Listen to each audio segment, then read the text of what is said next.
নমস্কার বন্ধুরা, আপনাদের সকলকে স্বাগত জানাই। আজ আমরা রাজ্যের সরকারি কর্মচারী এবং পেনশনারদের জন্য অত্যন্ত গুরুত্বপূর্ণ একটি বিষয় নিয়ে আলোচনা করব, যা হলো দীর্ঘপ্রত ডিএ বা মহার্ঘ ভাতা মামলার সুপ্রিম কোর্টের রায়। 2026-এর শুরুতেই এই মামলা নিয়ে একটি বড় আপডেট সামনে এসেছে। মাননীয় মলয় মুখোপাধ্যায় এই বিষয়ে কি ইঙ্গিত দিলেন এবং রায়ের দিনক্ষণ নিয়ে কি সম্ভাবনা তৈরি হয়েছে তা আজকের ভিডিওতে আমি আপনাদের বিস্তারিত জানাবো। তাই ভিডিওটি স্কিপ না করে শেষ পর্যন্ত দেখুন। আপনারা জানেন যে এই লড়াইটা শুরু হয়েছিল 2016 সালে। 2017-তে লড়াই কিছুটা ধাক্কা খেলেও 2018 সালের 31শে জানুয়ারি হাইকোর্টের ডিভিশন বেঞ্চে ঐতিহাসিক রায় দেয় যে ডিএ হলো কর্মচারীদের আইনি অধিকার। এরপর ট্রাইব্যুনাল থেকে শুরু করে হাইকোর্টের একাধিক বেঞ্চে বারবার রাজ্য সরকারের আবেদন খারিজ হয়েছে এবং কর্মচারীদের জয় হয়েছে। আদালত স্পষ্ট করে দিয়েছে যে ডিএ কেবল আইনি অধিকার নয়, এটি মৌলিক অধিকারের সমতুল্য।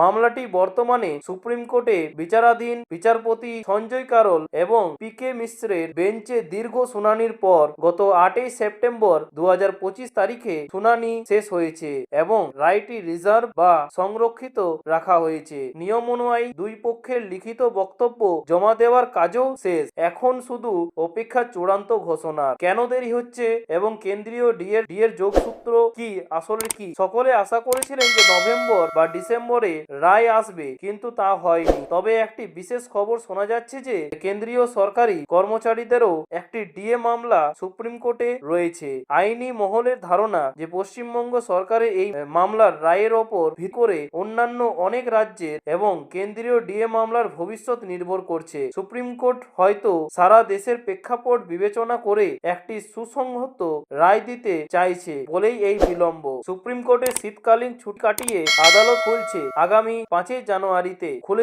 আগামী 5ই জানুয়ারিতে মামলার গুরুত্ব 2026 সোমবার মামলার গুরুত্ব বিচার করে আশা করা হচ্ছে যে জানুয়ারি মাসের প্রথম 2 সপ্তাহের মধ্যেই, অর্থাৎ 15 তারিখের মধ্যে এই বহু প্রতীক্ষিত রায়টি জনসমক্ষে আনতে পারে। দীর্ঘ লড়াইয়ের পর কর্মচারীরা এখন কেবল ন্যায় বিচারের অপেক্ষায়। সো বন্ধুরা, রাজ্যের লক্ষ লক্ষ সরকারি কর্মচারী এবং অবসরপ্রাপ্ত কর্মীদের জন্য এই রায়টি জীবনের একটি বড় মোড় হতে চলেছে।